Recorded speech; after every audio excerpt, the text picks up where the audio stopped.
Assalomu alaykum barchaga. Men Gulnoza Nagmatovna, vrach endokrinolog shifokorman, preventiv integrativ endokrinologman. 7 yillik tajribaga egaman va shu tajribam davomida juda ham ko'p bemorlarni davolab kelmoqdaman va aynan qanday muammolar bo'yicha o'zi umuman endokrinolog shifokor qaysi kasalliklarni davolaydi deb ko'pchilik savol berishadi haligacha ham.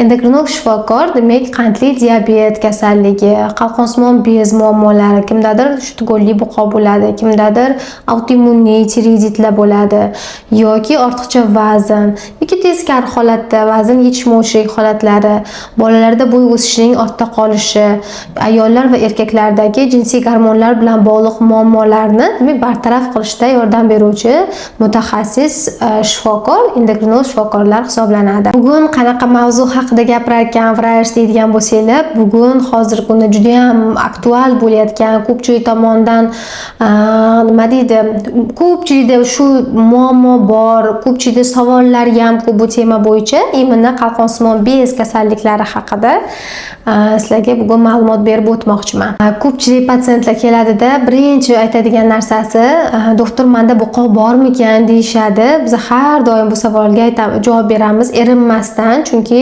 patsientlar o'ylashar ekan, buqoq bo'zi bo'lish kerak emas bu organ anaqa insonlarda. Kimda buqoq bo'lsa, demak bu qanaqadir kasallik ekan deb o'ylashadi. Qalqonsimon bez bu bitta organ hisoblanadi. Xuddi bizning boshqa organlarimiz kabi bu hammada bo'lish kerak bo'lgan organ hisoblanadi va u ikkita bo'lakdan iborat bo'ladi. O'ng bo'lagi, chap bo'lagi va uni birlashtirib turuvchi demak bo'yincha qismi bo'ladi. Qayerda joylashgan? Bizni demak bo'yin sohamizda joylashgan, hiqildoqni pastki tarafida, traxeyani oldida joylashgan bo'ladi. Kapalakka o'xshab mana shu bo'yin sohaga yopishib turgan holatda bo'ladi. Shuning uchun biz birinchi patsientlar kelganda tekshiruvlarda palpatsiya qilib buqoni birlamchi holatini baholaymiz. Buqoq kattalashganmi, qo'lga ilinadigan kattaroq tugunlar bor yoki yo'qligini aniqlash maqsadida palpatsiya tekshiruvi qilinadi. Buqoq demak bilib oldik, hammada bo'lish kerak bo'lgan organ hisoblanadi. Faqat buqoqni strukturasida, funksiyasida o'zgarishlar kuzatilishi mumkin. Ya'ni strukturasida deganda o'zi orqali tekshirganimizda kimdadir tugunlar aniqlaymiz, kimdadir buqoqning strukturasida o'zgarishlar bo'ladi, tiroiditlar deb aytamiz yoki autoimmun tiroiditlar bo'ladi. Kimlardadir buqoqning funksiyasi past bo'ladi, ya'ni gipotireoz holati bo'lsa, ayrim bir bemorlarda tireotoksikoz deymiz biz, ya'ni buqoqning funksiyasi yuqori bo'ladi. Mana shu holatlarga qarab, demak biz bemorlarga sizda buqoq bilan bog'liq muammo bor ekan, buqog'ingiz dangasaroq ekan yoki buqog'ingiz nazoratsiz ko'p miqdorda gormon ishlab chiqaryapti yoki buqog'ingizda tugun bor ekan deb shunga qarab demak diagnoz qo'yamiz va davolash taktikasini olib boramiz. Lekin bu degani buqoq bo'lish kerak emas, insonlarda degani emas, hammada bo'ladi, buqoq bo'lishi shart. Qalqonsimon bezning vazifasi juda ham katta bizning organizmimiz uchun. Agar qalqonsimon bez ma'lum bir sabablarga ko'ra olib tashlanadigan bo'lsa, ko'pincha bu tugunlar hisobiga operativ yo'l bilan olib tashlanadigan bo'lsa ham, qalqonsimon bez ishlab chiqaradigan gormonlar tashqaridan ichiladi, qabul qilinadi, chunki biz qalqonsimon bez ishlab chiqaradigan gormonlarsiz yashay olmaymiz. Bu gormonlar bizning tanamizda juda ham ko'plab vazifalarni bajaradi. Hattoki bu o'sha gormon o'zgarishlari kuzatilib, buqoqning gormon o'zgarishlari bo'lganda, hattoki soch to'kilishimiz, teri qurishimiz, qabziyatimiz, yuragimiz salomatligi, teri holatlarimiz, reproduktivniy tizim, ayollarda hayz sikli boshqaruvi, bizani vaznimizni oshishi yoki ozib ketishimiz, suyaklarimiz, hamma holatlarga ta'sir ko'rsatuvchi gormonlar ishlab chiqaradi. Shuning uchun bu organni salomatligi, bu organni ishlash darajasi juda ham muhim hisoblanadi. Qalqonsimon bezni biz tekshirganda ko'pincha o'zi har doim analiz yozib berganimizda patsientlar ham yodlab qolishadi. TTG, o'sha T3T4 topshirib kelaymi doktor deb aytishadi o'zlari ham. Shunga qarab baholaymiz. Endi keling shu gormonlar qanaqa bo'ladi o'zi normada, qanaqa boshqariladi shu haqida demak gaplashamiz. Xo'p, birinchi navbatda tireotrop gormonini tekshiramiz ko'pincha. Bu gipofiz bezdan ishlab chiqariladigan gormon bo'lib, u qalqonsimon bezni boshqaruvchi gormon hisoblanadi. Qachonki tireotrop gormoni oshib ketsa, bu demak qalqonsimon bez funksiyasi yetishmayotganligini, buqoq dangasalik qilayotganligini ko'rsatadi. Ya'ni nima uchun? Qachonki qalqonsimon bez kerakli miqdorda gormon yetkazib bermasa, bu to'g'ridan to'g'ri demak tireotrop gormoni oshishiga sabab bo'ladi. Tireotrop gormoni qalqonsimon bezda demak ishlamayotganligi tufayli uni qonda miqdori oshib ketadi. T3 va T4 qalqonsimon bezni o'zi ishlab chiqaradigan gormonlar darajasi esa pasayadi. Ya'ni bu yerda teskari bog'lanish mexanizmi borda. Qalqonsimon bez qancha gormon ishlash holati pasayib ketaversa, demak gipofiz bezi TTG ni ishlab chiqarishni oshiradi. Nima uchun? Qalqonsimon bezga kelib ishlagin, nega ishlamayapsan deb signal beradi TTG gormoni. T3 va T4 gormonlar bu qalqonsimon bezni o'zini ishlab chiqaradigan gormonlar bo'lganligi tufayli bu gormonlar miqdori gipotireoz holatida, qalqonsimon bez faoliyatini yetishmovchilik holatida pasayadi. Gipertireoz holatlarda esa teskari holat kuzatiladi. Gipertireotoksikoz holatda qalqonsimon bez nazoratsiz ko'p miqdorda gormon chiqarganligi uchun qonda T3 T4 gormonlar miqdori yuqori bo'ladi va yana ham buqoq ko'p gormon ishlab chiqarmaslik uchun TTG gormoni miqdori pasayib ketib qoladi. Bunaqa holatda 0,1, 0,01 juda ham past ko'rsatkichlarda pasayib ketadi. Ko'pchilik adashtirishadi. Patsientlar o'zlarini analizlarini ko'rib baholashganda TTG oshib ketibdi, demak buqog'im ko'p ishlayaptimi deyishadi. Yo'q, nabarot, TTG ko'p ishlayapti degani, qonda baland chiqyapti degani, demak buqoq dangasa bo'lgani uchun signal ko'p kelyapti. Buqoqni ishlashi uchun ko'p miqdorda TTG oshib javob qaytaryapti degani. Qalqonsimon bez gormonlarining vazifasi bizning tanamizda juda ham muhim hisoblanadi. Bu gormonlar bizning organizmimizda energiya almashinuvi, moddalar almashinuvi darajasi, bizdagi boshqa gormonlarni metabolizmida ham ishtirok etadigan gormonlar hisoblanadi. Keling, bu gormonlar o'zgarish bo'lganda qanaqa belgilar kuzatilishini ko'rib chiqamiz. Bizda aksariyat O'zbekiston hududida qalqonsimon bez gormonlari yetishmovchilik holati juda ham ko'p uchraydi. Bu bizda demak gipotireoz holati deb ataymiz. Subklinik gipotireoz bo'lishi mumkin, yoki manifestnik gipotireoz bo'lishi mumkin. Bu demak bu yetishmovchilikning darajasiga qarab yengil subklinik darajada yoki manifestni yaqqol rivojlangan deb ajratib olamiz. Bu holatlarda nima holatlar kuzatiladi? Qalqonsimon bez funksiyasida muammosi bor, ya'ni yaxshi gormon ishlab chiqarib bera olmayotgan holatlarda bemorlarda birinchi navbatda o'z-o'zidan vazn olish boshlanadi. Ular bizga ko'rikka kelganda aytishadiki, xuddi suvga, havoga shishib semirib ketayotgandekman. Ovqatlanishim bunaqa yomon emas. Hamma qator ovqatlanaman, lekin o'z-o'zidan vazn olishim kuchayib ketgan oxirgi paytda degan shikoyat bilan boshlashadi.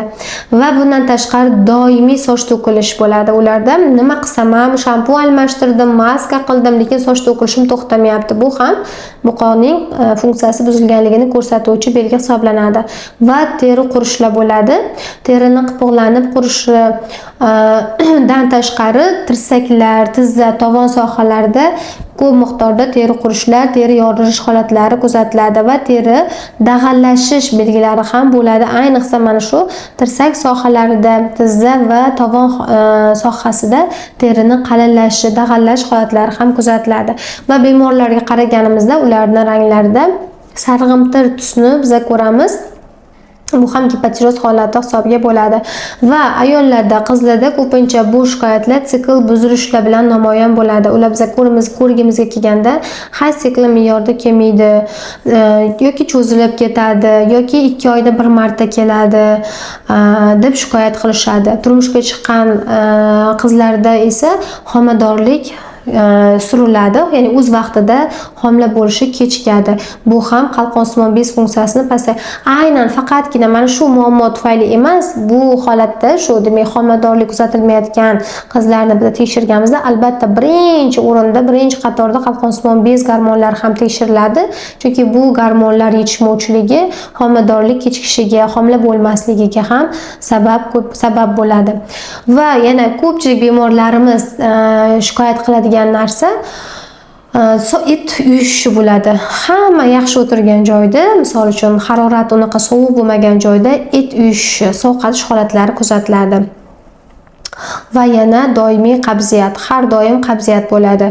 Ular misol uchun aytishadi, har doim gastroenterologga boraman, anaqa ichimni keltiruvchi narsalar ichib yuraman. Sal anaqa qilsa, ichim doim qabziyatga moyil, o'zimni tanimayman, kichkinaligimdan qabziyat bo'laman deb shikoyat berishadi. Xo'p, qalqonsimon bez gormonlarining qanaqa qabziyatga ta'siri bor deydigan bo'lsanglar, demak, qalqonsimon bez gormonlari bu ichaklarning motorikasiga ta'sir ko'rsatadi. Qancha qalqonsimon bez gormonlari miqdori past bo'ladigan bo'lsa, demak, ichaklarning harakati ham sustlashadi. Buning natijasida, demak, qabziyat holatlari yuzaga keladi. Va yana eng ko'p uchraydigan muammolardan biri bu intellektdagi muammolar bo'ladi. Ya'ni, ko'pchilik bemorlar xotirasidan shikoyat qiladi. Juda ham ko'p narsa esimdan tez chiqib qoladi yoki diqqatim tarqoq, misol uchun bir narsaga uyga kirgan bo'lsam, nimaga kirganimni eslolmayman. Bu endi bir marta, ikki marta takrorlanish bu hammada ham bo'lishi mumkin, lekin juda ham ko'p takrorlanadi. Bunaqa holatlar ayniqsa o'sha buqoqda muammosi bor bemorlarda xotira bilan bog'liq muammolar. Farzandlarda agar kuzatiladigan bo'lsa, onalar tomonidan yaxshi o'qimaydi, esdan chiqib ketadi, o'qishga umuman xohishi yo'q, qiziqishi yo'q, bir nima dars qilaman deb o'tirsa, umuman o'sha nima deydi, diqqati tarqoq, diqqatini yig'ib ola olmaydi. Bir narsani she'rda 10 marta o'qitsam ham yodlab qola olmaydi deb farzandlardan shikoyat qilishadi. Bunda ham albatta agar sizni ham farzandingiz shu holat kuzatilayotgan bo'lsa, albatta qalqonsimon bez gormonlarini tekshirish shart. Eng bizani intellektimizga, bizani xotiramizga ta'sir ko'rsatadigan gormonlar bu qalqonsimon bez gormonlari hisoblanadi. Xo'p, siz bilan hozir biz gipotireoz holatini gaplashdik. Ya'ni gipotireoz holati o'z nomi bilan gipo, ya'ni funksiyasining pasayishini gaplashdik. Mana shu vazn ortishi, sovqotishlar, teri qurishi, soch to'kilishi, sikl buzilishlari, kayfiyatsizliklar bo'ladi. Demak, gipotireoz holatida kuzatiladigan belgilar. Endi keling endi gipertireoz holatini, ya'ni qalqonsimon bez gormonlari ko'p bo'lganda qanaqa shikoyatlar kuzatilishini ko'rib chiqamiz. Xo'p, bunda gipotireozdan mutlaqo teskari holatlar kuzatiladi. Gipotireozda ortiqcha vazn, o'z-o'zidan vazn yig'ish kuzatilsa, tirotoksikoz holatida qalqonsimon bez gormonlari miqdori yuqori bo'lganda o'z-o'zidan ozib ketish holati kuzatiladi. Bemorning ishtahasi misol uchun pasaymagan, даже yuqori bo'ladi, lekin o'z-o'zidan ozish boshlanadi. Tushunishmaydi. Qabulga patsientlar keladi, misol oxirgi 2 oyda yoki oxirgi 1 oyda o'z-o'zidan 5 kg, 8 kg vazn tashladim, lekin ovqatlanishim shunaqa, hattoki ishtaham ochilganam deydi. Va qo'shimcha qanaqa shikoyatlar bo'ladi? Teri doimo nam va issiq bo'ladi. Bemorni tekshirgan paytimizda xuddi anaqa suv anaqa qilingandek doimiy terlagan holatda va issiq holatda bo'ladi. Chunki bu qalqonsimon bez gormonlari metabolizmni juda ham tezlashtirganligi hisobiga tanada issiqlik bo'ladi. Va yana kuchli soch to'kilish kuzatiladi. Tirotoksikoz holatida ham bemorda tremorlar kuzatiladi. Tremorlar demak titroq holati bo'ladi. Ular biz har doim bemorlar kelganda qo'llarini oldinga cho'zib, barmoqlarini ochib turishini so'raymiz ulardan. Shunaqa holatlarda tirotoksikoz bemorlarda demak mana shunaqa qo'l holatida doimiy tremorlar kuzatiladi ularda. Yoki o'zlari ham shikoyat qilishadi, narsa ushlolmayman, xuddi narsa ushlasam titrab ketaveradi. Shunaqa holatlarga ham boradiki, qo'limdan narsa tushib ketyapti, shunchalik titrog'im kuchliligidan deyishadi. Gormonlarning miqdori qanchalik yuqori bo'lsa, shunchalik titroq holatlari ham kuchliroq kuzatiladi. Va bundan tashqari ularda qon bosimi oshishni boshlaydi. Misol uchun yosh bemorlarda, misol 20 yosh bemorlarda ham tirotoksikoz bo'ladigan bo'lsa, ularda ham davleniya oshishni boshlaydi. Men o'zi misol uchun 90 ga yurardim, 100 ga yurardim, lekin lekin hozir davleniyam 130 ga 80, 140 ga 80 bo'lyapti, tushmayapti davleniyam deyishadi. Puls o'lchaganimizda puls ham yuqori bo'ladi, 100 dan baland bo'ladi. 100, 120 ta, даже 140 ta o'sha tirotoksikozni qaysi qadariga qarab demak puls darajasi ham juda ham yuqori bo'ladi bunaqa patsientlarda va ularda yana juda ham xavotir, juda ham asabiylik holatlari kuchli bo'ladi tirotoksikoz holatida. Xo'p, endi shu qatorda tugullar haqida ham ma'lumot bermoqchiman. Bizda ham patsientlar kelganda o'zi tekshiruv qilganimizda juda ham ko'p tugullar aniqlaymiz, lekin ayrim bemorlarimiz o'zlarida kichkina tugullarga ham vahima qilib qo'rqib ketishadi, onkologiyaga aylanib ketadi-da. Shu haqida sizlarga ma'lumot bermoqchiman. Tugullar bu har doim ham borligi xavfli ekanligini, onkologik proses boshlanishini bildirmaydi. Bizning zonamiz yod defitsit zona bo'lganligi uchun, yod yetishmovchiligi muhitda yashayotganligimiz uchun ko'pchiligimizning qalqonsimon bezimizda tugullar aniqlanadi, kistalar aniqlanadi. Bularning ko'pchiligi xavfsiz bo'ladi. Lekin ayrim bir tugullar borki, ular demak yomon sifatli o'smaga aylanib ketish ehtimoli bo'ladi. Unaqa tugullarni o'zini demak xarakteristikasi, ya'ni qanaqa bo'ladi? Agar o'zi qilinganda tugunning razmeri 2 sm dan 2,5 sm dan katta bo'ladigan bo'lsa, o'zi tekshiruvida tugullarning chetlari notekis, atrof to'qimalarga o'suvchan bo'lsa, mikrokalsinatlar bo'lsa va tugunni o'sishi gorizontal emas, balki vertikal o'sishga ega bo'ladigan bo'lsa, bunaqa tugullar ko'pincha xavfli, yomon sifatli o'smaga aylanuvchi tugullar hisoblanadi. Bunaqa holatlarda biz albatta OZI orqali tiroid klassifikatsiya bo'yicha o'zingizlar bizga baholab beradi. Tugunni qay darajada xavflilik holatini baholash uchun va biz agar tugun rostdan ham 2 sm dan katta, chetlari notekis, mikrokalsinatlari bor yoki ichida papillarni rostlari bo'ladigan bo'lsa, biz bu qo'shimcha tekshiruv maqsadida demak bemorda biopsiya tekshiruvini tavsiya qilamiz. Biopsiya tekshiruvi aynan mana shu tugundan demak